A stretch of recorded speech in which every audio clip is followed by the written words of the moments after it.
हामी चाहिँ अलिकति तोरीको तेल राख्छौँ। मैले तेल हालिसकेँ, तेल तात्ने क्रममा छ है त। त्यसपछि म भन्दै जान्छु। तेल तातिसकेको छ। अब चाहिँ म यसमा प्याज एड गर्छु अनि प्याज हामी भुट्छौँ एकछिन।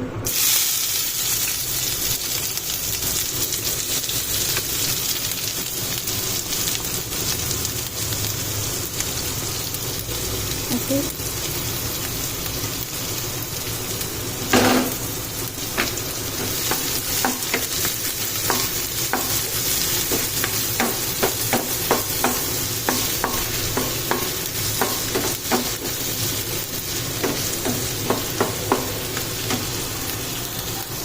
अब यो प्याज चाहिँ हल्का ब्राउनिश भइसक्यो। अब यसमा हामी एड गर्छौँ मटर अनि त्यसपछि राम्रोसँग भुट्छौँ, किनकि मटर पनि पाक्नुपर्छ।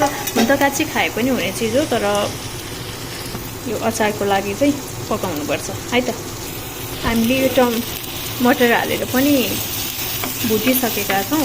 अब यो अलमोस्ट पाकिसक्यो, किनकि पाक्नलाई धेरै समय पनि लाग्दैन। अब हामी यसमा एड गर्छौँ टमाटर, किनकि टमाटर एड गर्नुपर्छ। अब हेर्सी हामीले टमाटर एड गरिसकेका छौँ।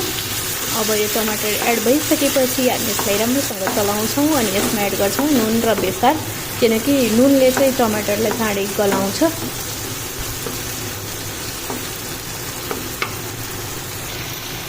अब हामी एड गर्छौँ नुन, त्यसपछि गर्छौँ बेसार अनि हामी यसलाई राम्रोसँग चलाउँछौँ। एकपटक राम्रोसँग चलाएर चाहिँ अनि यसलाई छोपिदिन्छौँ। अनि यो बाफले टमाटर पनि गलेर एउटा रूप लिन्छ। त्यसपछि will do out another process. Okay, let's go. अनि टमाटर गलिसकेको छ होइन। अब हामी यसमा एड गर्छौँ हाम्रो धनिया र खुर्सानी, किनकि खुर्सानी मैले पहिले किन एड गर्ने भने अलिक धेरै नै खार लाग्छ। अनि अब त्यही भएर गरिनँ। अब धनिया र खुर्सानी एड गरेपछि यसलाई राम्रोसँग चलाउँछौँ अनि फेरि छोपिन्छ।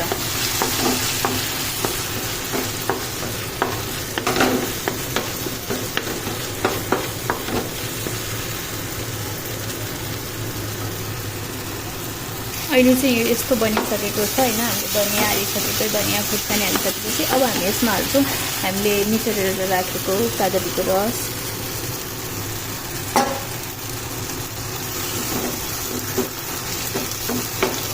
अनि फेरि एकछिन यसलाई पाक्न दिन्छौँ अनि हामी एड गर्छौँ के एड गर्छौँ भन्दा छोप एड गर्छौँ। हामीसँग चाहिँ अहिले आलसको छोप छ, सो पहिला एड आलसको छोप। अब हामी यसमा एड गर्छौँ छोप। हामीसँग आलसको छ भनेको थिएँ मैले, अलिक थप्नुपर्छ। मैले चाहिँ यसमा छोप हालेँ होइन। यो हल्का ड्राई छ। अब म यसमा थोरै पानी हालेर अनि एकछिन छोपिदिन्छु। ओके, फाइनली हाम्रो अचार इट्स रेडी। ल अब चाहिँ हामी खान्छौँ यसलाई। Thank you for watching. मेरो च्यानललाई सब्सक्राइब गर्न मन लागे गर्नुहोस्, मन नलागे नगर्नुहोस्। अहिले म बिदा चाहन्छु। बाइ बाइ, शुभरात्रि।